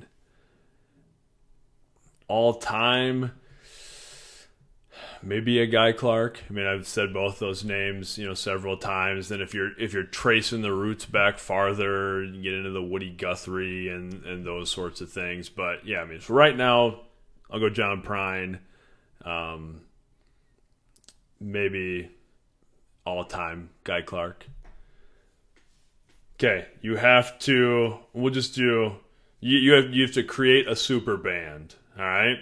So you don't need to go through every single thing, but if you've got a few people that stick out, like this is front man or the singer, this is drummer or whatever. What are some people in your super band? Oh boy. Dave Grohl, of course. Singing, playing guitar, playing drums, a little of everything, writing songs. What's he doing? That's a super hard one because you could argue that he is one of the best drummers in the world right now, too. Mm-hmm. I would say put him at drums. I love Dave Grohl's drumming. That's a hard one. He can fluctuate. Travis Barker of Blink-182. Yeah. He is an awesome drummer. He is, yeah. Flea has to be in there. Yep. You know, Red Hot Chili Peppers, I didn't mention them before. I like the Chili Peppers. They've never been my favorite, but they've always just been there. And I know that seems really strange, but they're just a great band. Yeah. Flea would have to be in there. Oh man, like I'm gonna put James Hetfield in there from Metallica, just because that's a good pull. The rock voice. He's got the great rock voice. I like his voice. Like the, yeah. Oh man, this is fun. I love Billy Corgan. I know Billy Corgan is just like a lightning rod for people. You either love him or hate him, but there's something about his voice which is just great. Yeah. See, my problem is I'd have too many singers. Like, you got a barbershop quartet. Eddie Vedder has to be in there. Yeah. Paul McCartney'd have to be in there. I mean, Paul McCartney could do absolutely everything. Yeah. That's a good pull. Man, I gotta look here. This is hard. I feel like I'm stonewalling, but I'm really not trying to. It's a hard one to throw on somebody. There's a lot of musicians. I would say, man, Zach De La Rocha could have to be in there somewhere. Again, it's just drums and singers. That's all we have. A lot of very eclectic singers. Yes. If we're going everybody, I mean, are we talking just alive right now, or you could go all time? I mean, Jimi Hendrix would have to be in there. Yeah. I gotta throw Kurt Cobain in there too, just because it just Man, this is the weirdest mashup of a band I think I've ever heard of. Oh man, that's hard. That's fun though. And I'm gonna throw Snoop Dogg in there. Why wouldn't you? Why wouldn't you? He could do everything. That's gonna be my super band. D.O. Double G. Because all I'm gonna do is keep thinking of singers and a few guitar players. You got one bass player, one drummer, and then 9,000 singers. It's gonna be the weirdest song ever. This album is 9 hours long. Every singer gets one song. It's the new We Are the World. Yeah, there you go. I like it. Everybody gets a line to a song. How about you? Yeah, I can't compete with your band, I don't think. But, I would have to, again, like you're picking a lot of people from the alternative music, type of thing. Mine would be kind of a folkier thing. So I would have a John Prine, the very least writing songs. And I like that old weathered voice. I think I'd like to have, male and female vocals. You're going all-time female vocals like a Janis Joplin. I always thought all-time frontman for any band, Freddie Mercury. Oh, yeah. That would have been awesome. Range and the presence. I don't know. I would, continue to pick like folk people. I get talking about like a Brandy Carlisle now. Her voice and presence and stuff is amazing. I'll throw the whole group of Dixie Chicks in with my super band too. There you go. Because I'm good. You can have the Dixie Chicks, but then I would be Chris Christopherson and a Townes Van Zandt. Mine would be like a very like slow, deliberate, like a lot of weathered voices and stories about hard living. Like that. That would be like every song. Every song would make you cry. Mine would too, but it would just because you couldn't tell what was going on. Yeah. So like I think of all those, like great drummers and different things too, but I don't know that's the band that I would create. Mine would be more demure and like mine would just be a bunch of people on stage with acoustic guitars all singing sort of nice. Sad there songs. You go. Yeah. I want to see my super band happen. It's like, again, Dave Grohl, if you're out there and want to put together this We Are the World moment, that would be great. Favorite music movie? So it could either be about a band or a musical or just a movie that's sort of centered around music. Oh, wow. That's hard. Or a couple, just like some music movies that you're like, oh yeah, I'm into this. Walk the Line for sure. Oh yeah, I hadn't really thought of that as I was thinking of this question. That's really good. That's a great one. Rachel and I, first time I ever hit a deer was coming home from that movie. Rachel and I went to it. That's funny. Oh man, I haven't seen the new Queen one, which I'm sure is just fantastic. I can't wait to see it. My students love it. The ones who've seen it. The Avett Brothers documentary was just great. I can't think of what the is it Pure Sadness? Is that what the documentary is called? I don't remember. It's super good. Like with music involved. Oh man, that's hard. I would say like Walk the Line always comes to my mind right away, just because I was impressed by how well they learned the music and everything. Oh, for sure. Oh man. I don't know. How about you? Well, I'm a sucker for musicals, which that might go back to your musical thing that people may not expect. I love musicals. I mean, like I've seen Kinky Boots, live and stuff. I love like an actual stage musical, and I like movies that are musical. Again, back to what people might not expect. I had some students telling me I needed to watch Mamma Mia. I've never been an ABBA fan, but I watched Mamma Mia with my daughter when she was homesick one day, and I'm all about it. So I like musicals. The one that always sticks in my head is Seven Brides for Seven Brothers, the old classic musical.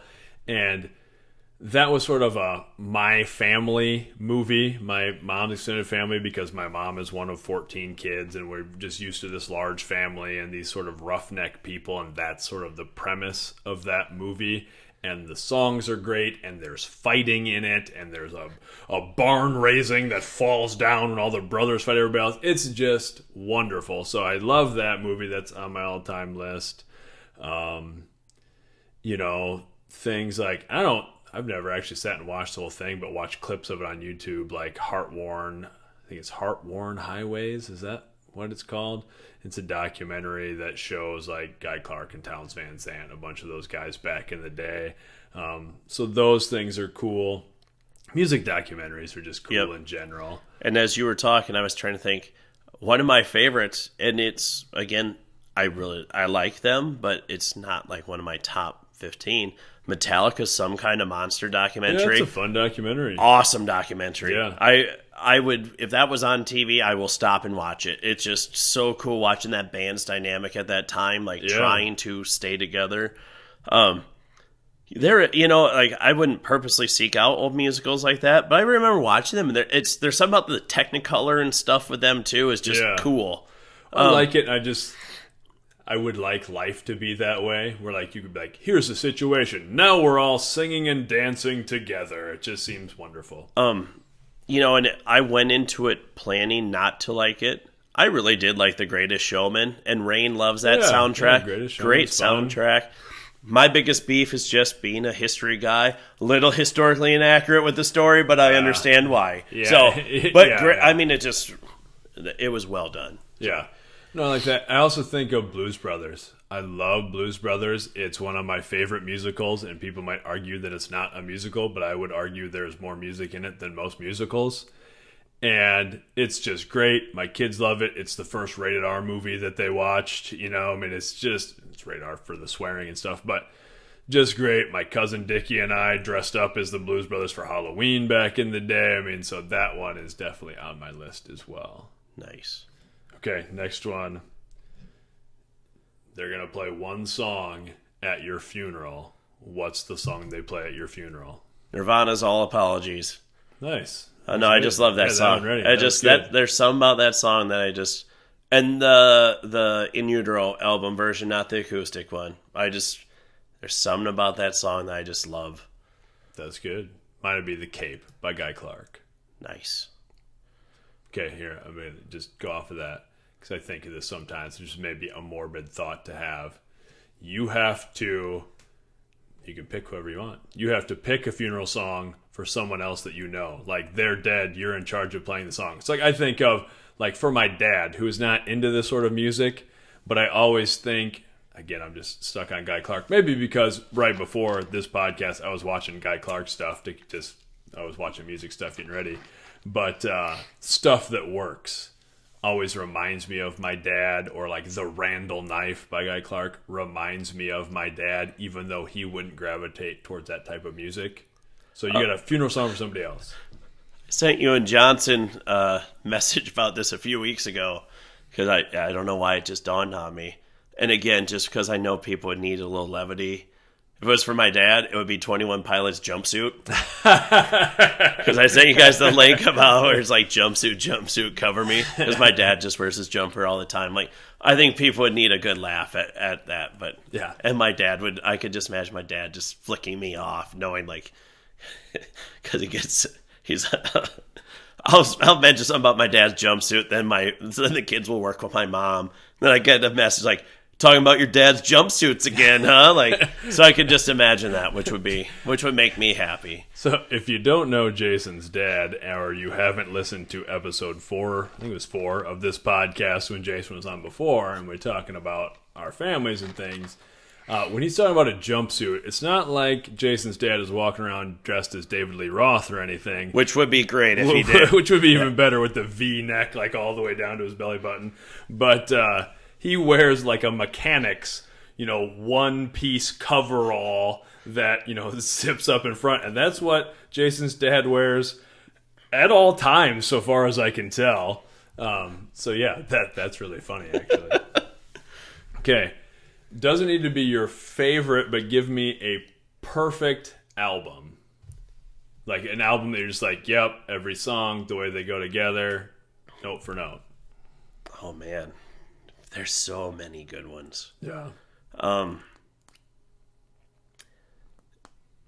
would say I'm going to throw out the Beatles. I have to choose. This is a hard one. I'm going to say the Beatles' Abbey Road. Ooh, It's a good pick. And that's what's so cool about the Beatles, because like when I got into their later stuff, it was off of their like compilation, the Blue Album. Yeah. And then I went and bought the actual CDs of those. They were so good at like crafting the songs that kind of melded into each other, which is fun. Right. That would be like one that way.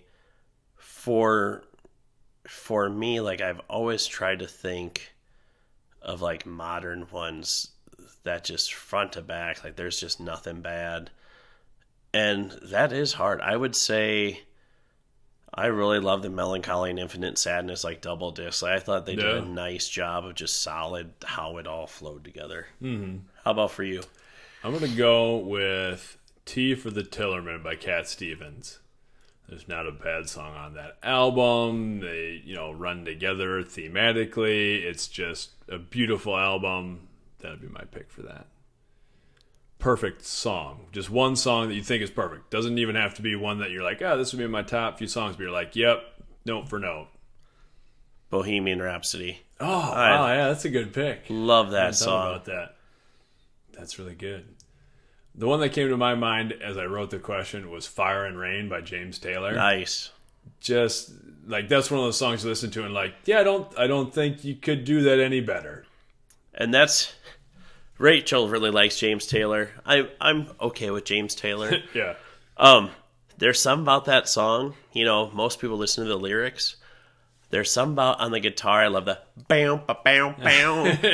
I sing that part. I don't sing the lyrics. I sing that, which is just so weird. It's like me, but I like that. But that's cool. I mean, there are some songs that are just amazing. I think that's like Welcome to the Black Parade. Some of those songs on there were kind of Queen-esque, like kind of have that vibe to them. But yeah, I'd have to say Bohemian Rhapsody. That's a good pick. Such a cool like melding of how it all goes together. Yeah. Give me a great album name, like of any album, any band that you're just like, wow, that's a cool album name or a funny album name. Oh man, now I'm like trying to think of, are there any funny ones that I like? I don't know why. It's always like thinking as a kid. I would say probably Dr. Feelgood. That's a good one. I always think of like Blood Sugar Sex Magic. I remember when I was younger that title was cool. Or Vulgar Display of Power. Those are just great album names. And that was kind of the fun thing, like in the 90s too. Like albums just had weird names. It seemed like at times for different bands. And okay, what were you listening to today in preparation for this podcast? So I told you on the way over I was listening to Snoop Dogg. It was kind of funny. I was washing dishes this morning, and I hadn't listened to Pandora in a long time. And I popped it on like one-hit wonders of the 2000s. And it made me laugh because the first two that came up was Jimmy Eat World's The Middle, which is like they had more hits than that. Yeah. Then right after that was Incubus, which then made me laugh because they had more hits than the one song on there. I listened to those. What did I listen to? I was working in the garage, and I'm trying to remember what all came on. Sometimes I try not to listen to too much just because I think that I'll overload my brain on that. But it was funny just on the way over. I was thinking that. I was like, what should I listen to? And I was just like, I'm going to Snoop Dogg. And that's what I did. So I listened to Gin and Juice. I listened to Murder Was the Case. And I was trying to get to Who Am I, What's My Name? But my truck's voice command couldn't figure out where it was. So then I put on All Apologies right when I pulled into Stacyville. Oh, nice. So, pretty good. How about you? I think the last song I listened to, as I've probably said Guy Clark's name more times than it's ever been on one singular podcast. That's what I was listening to as I was getting things set up or whatever to podcast. So I think the last song that I listened to was My Favorite Picture of You by Guy Clark, and then I was actually listening to him tell stories about Townes Van Zandt, which was equally enjoyable. Which I just saved a clip I'm going to share with my class. He was talking about Townes Van Zandt, and if you don't know Townes Van Zandt, he's an amazing old singer-songwriter. Like Poncho and Lefty was probably his song that got popular-ish and been recorded by a bunch of other artists. But he lived the classic sort of outlaw country-like lifestyle, hard lifestyle, and it was Guy Clark talking about him and saying, like telling a story where Townes Van Zandt, I suppose, relayed the story that he was a kid in school and they were talking about the universe and stars and the sun is a star and stars die out, and he had this moment of like, whoa, hang on, like you're expecting me to come to school and shine my shoes and do all these things, and you're telling me the sun is burning out, like the sun is gonna burn out and you expect me to do all this stuff? So then it was like from that moment on he was living like the sun was burning out. Nice. Like you gotta get your money's worth. So anyway, that was a great little thing.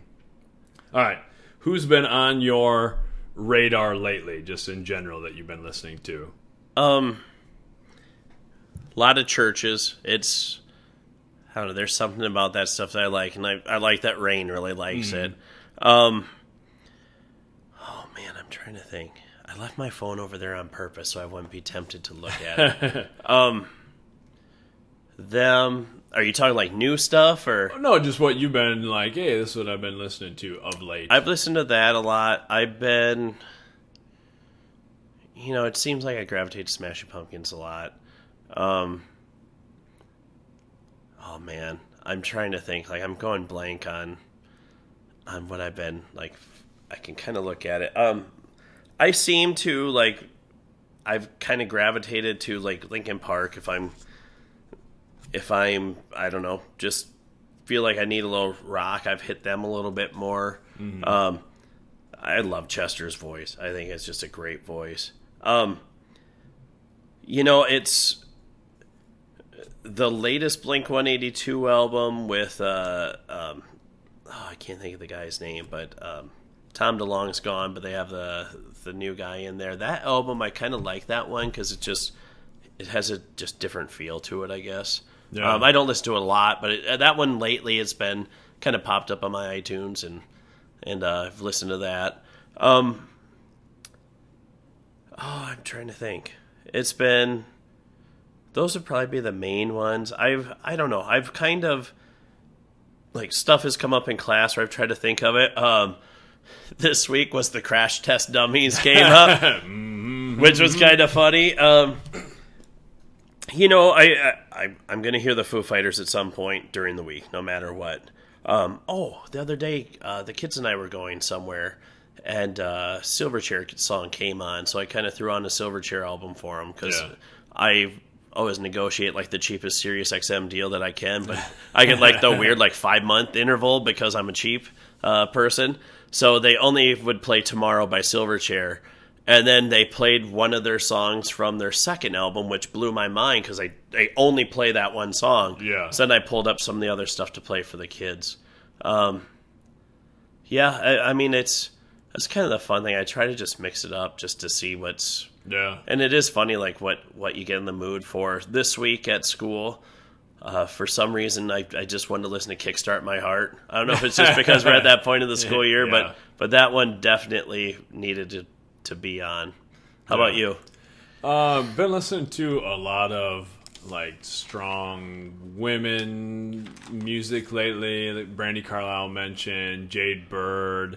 I was so excited. I got a student in one of my classes who freshman, trying to get her into music. I made like a whole list of stuff for her to listen to earlier in the year and things, and she came into my classroom and requested Joan Jett the other day. Nice. And I was so excited, so we were listening to a lot of Joan Jett.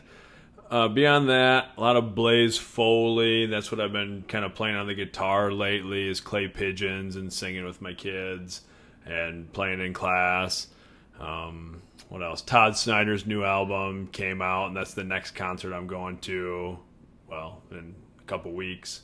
So Yeah, I guess that's what I've been kind of on a loop lately. Nice. So I don't know, man. You got anything else? We are coming up on hour 2. We're an hour and 50, almost 59 minutes in right now. You got anything else? I apologize to everybody that it went as long as it did. I don't know. I could talk about music forever. I mean, that's kind of the fun thing is it's like we could do a different episode on just like these 2 years of music, and I would just have a blast doing that. It could be like 1947 to 1949, and I would just devour looking stuff up for it because it's a lot of fun. No, I'd say it's. Yeah, I hope everybody enjoyed hearing all the weird stuff that we like to listen to, and hopefully you've heard someone you go, I don't know who that band is. I'm gonna go check them out, and hopefully you like them. I guess so. Yeah. So yeah, thanks for being on, and thanks to everybody for listening. If nothing else, go check out some music, find the stuff that you're into, live like the sun's burning out, because it is, and much love. Thank you very much.